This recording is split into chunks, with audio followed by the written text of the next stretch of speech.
ব্যক্তি এসেছে রাহমাতুল লিল আলামিন নবীজি গরম বারাত থেকে বাইর হইলেন। গরম বারাত থেকে বাইর হইয়া ওই লোকটাকে দেখতে পারলেন যার আন্ডারে রাহমাতুল লিল আলামিন নবীজি কাজ করেছিলেন। হযরত মুহাম্মদ রাসূলুল্লাহ সাল্লাল্লাহু আলাইহি ওয়াসাল্লাম আসার পর ওই ব্যক্তিকে জিজ্ঞেস করলেন, আপনি কেন কারার মধ্যে এসেছেন?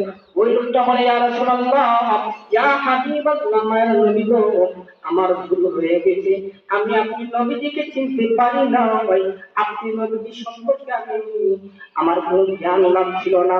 ইয়া রাসূলুল্লাহ, ইয়া হাবিবাল্লাহ, মায়ের নবী গো, আমাকে আপনি মাফ করে দেন, আমাকে আপনি মাফ করে দেন। রাহমাতুল লিল আলামিন নবীজি তাকিয়া বলেন, একটা শর্তে তোমাকে মাফ করতে পারি, যদি তুমি আল্লাহর কালিমাটা পড়ো তাহলে তোমাকে মাফ করা যাবে।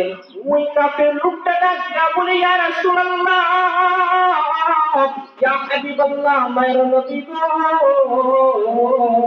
আমি আপনার কালিমাটা পড়তে রাজি আছি। ওই বলে ওই মিথ্যা নবীর কাছে ঈমান আনয়ন করলো। নবীর কাছে ঈমান আনয়ন করার পর ওই লোকটা বলে, ইয়া রাসূলুল্লাহ, ইয়া হাবিবাল্লাহ, মায়ের নবী গো, আমি বাড়িতে চলে যাব।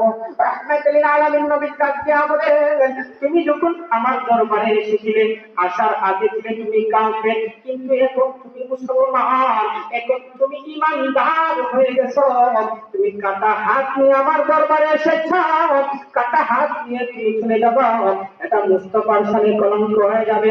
রাহমাতুল লিল আলামিন নবীজি ওই ইহুদি লোকটার, ওই কাফের লোকটার কাটা হাতটা রাহমাতুল লিল আলামিন নবীর হাত মুবারকের মধ্যে আনলেন। নবীজি থুতু মুবারক দিয়া ওই কাটা জায়গার মধ্যে একটু থুতু মুবারক দিয়া জয়েন করে দিলেন। রাহমাতুল লিল আলামিন নবীজির থুতু মুবারক দেওয়ার সাথে সাথে ওই ব্যক্তিটার কাটা হাত আগের চাইতে আরো বেশি ভালো হয়ে গেছে। বলেন সুবহানাল্লাহ। রাহমাতুল লিল আলামিন।